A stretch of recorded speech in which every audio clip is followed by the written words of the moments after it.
เจอดีที่ภูเขาควายอีพีนี้จะนำพาท่านผู้ชมไปหับชมความลี้ลับตำนานความพิศวงและอาถรรพ์ของถ้ำเสือหนึ่งในถ้ำศักดิ์สิทธิ์ที่นอนอยู่ในเทือกเขาภูเขาควายสปป.ลาว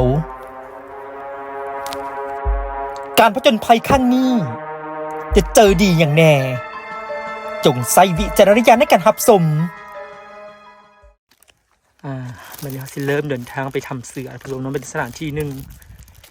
ที่มีความศักดิ์สิทธิ์นอนอยู่ในเขตป่าสงวนภูเขาควายเราสิแวะกราบไปพระองค์ใหญ่ก่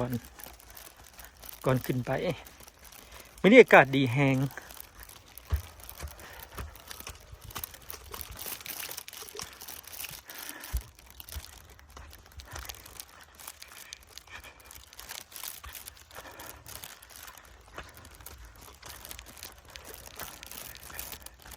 สบายท่านผู้ชมที่เคารพวันนี้ระดอกหญ้าจะพาทุกท่านไปกราบนมัสการทำเสืออยู่ที่อุทยานแห่งชาติภูเขาควายดินแดนลี้ลับดินแดนมหัศจรรย์ดินแดนมีความศักดิ์สิทธิ์อยู่ที่สปป.ลาวเนาะเขาออกเริ่มเดินทางคนเดียวท่านผู้ชมนะคนเดียวเลยไปด้วยความศรัทธาแห่งกล้า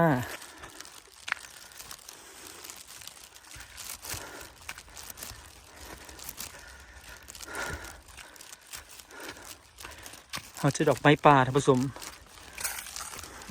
งามแห่งเนาะ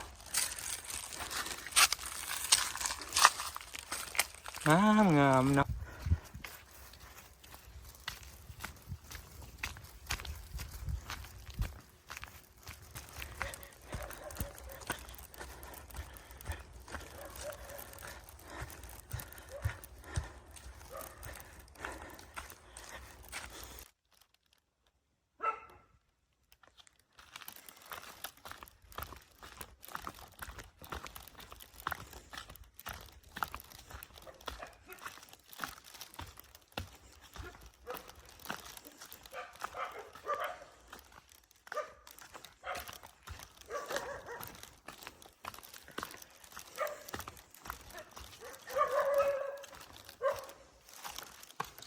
เดี๋ยวขึ้นไปกราบกับมันหนึ่ง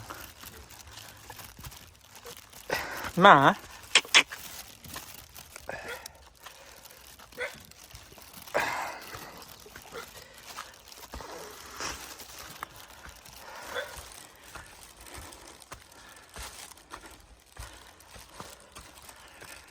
ท่านผู้ชมตัวนี้เขา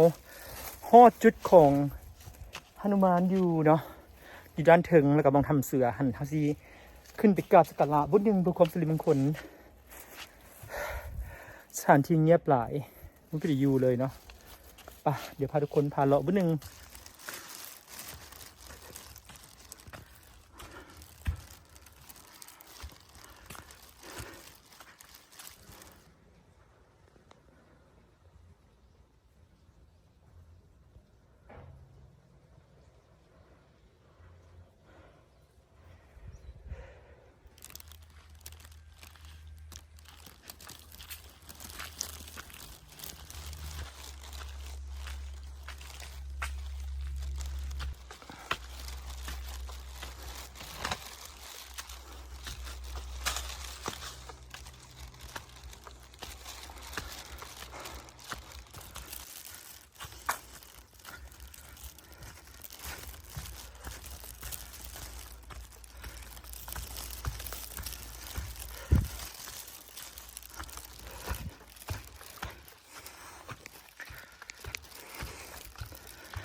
ทางต่อบัดนี้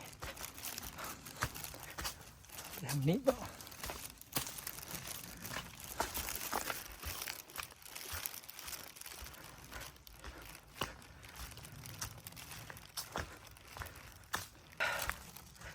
มาฮอดเด้เพิ่นซีบอกเนาะว่าไปถ้ำเสือฮอดละท่านผู้ชมตอนนี้เฮาก็สิฮอดทางแบ่งไปถ้ำเสือแล้วเนาะอากาศตอนนี้ก็ถือว่าเย็นแฮงนะกับมืดมิดแฮงนี่ที่ผู้ควายน่าจะบ่มีคนเพราะเขาเจ้าพักเบิดเดี๋ยวสิเดินทางไปแล้วเนาะไปนำมาเลย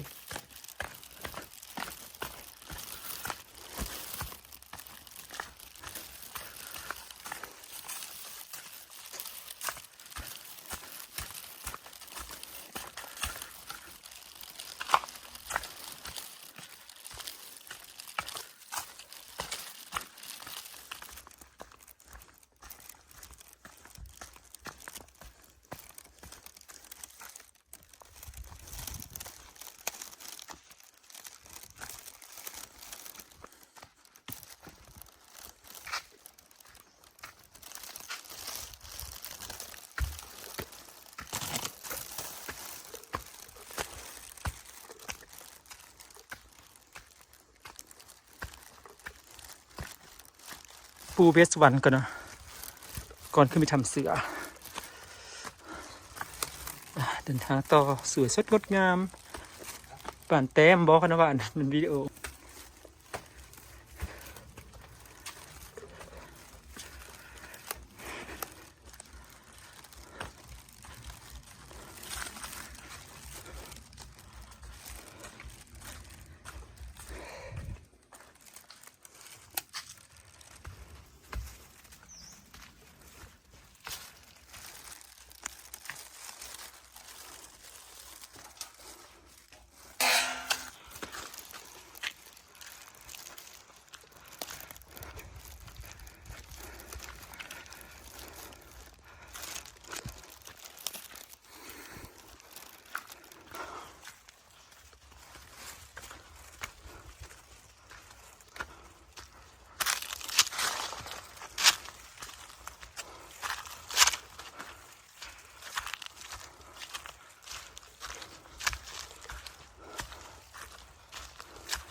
ฮอดทำเสือแล้วท่านผู้ชมเนาะมีเสือเป็นสัญลักษณ์เนาะอยู่ที่ด้านลุมมีฤาษีตาไฟพระพิฆเนศพระศิวะเนาะเดี๋ยวเฮาสิพาทัวร์เลย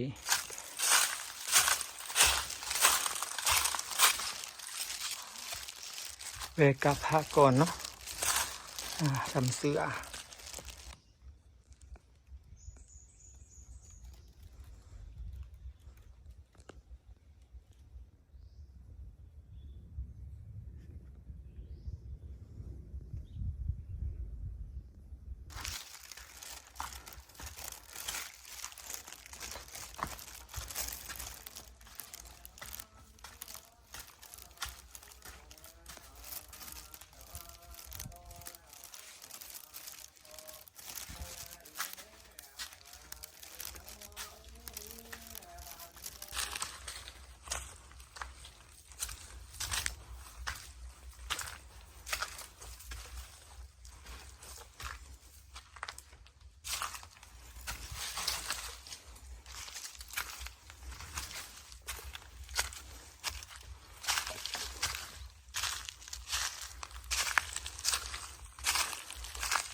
จุดนี้จุดหอยมือ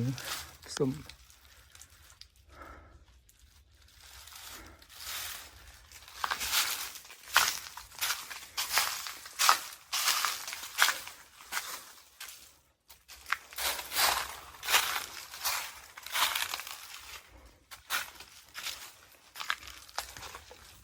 แม่นเจดีย์พุทธเจ้าหาพระองค์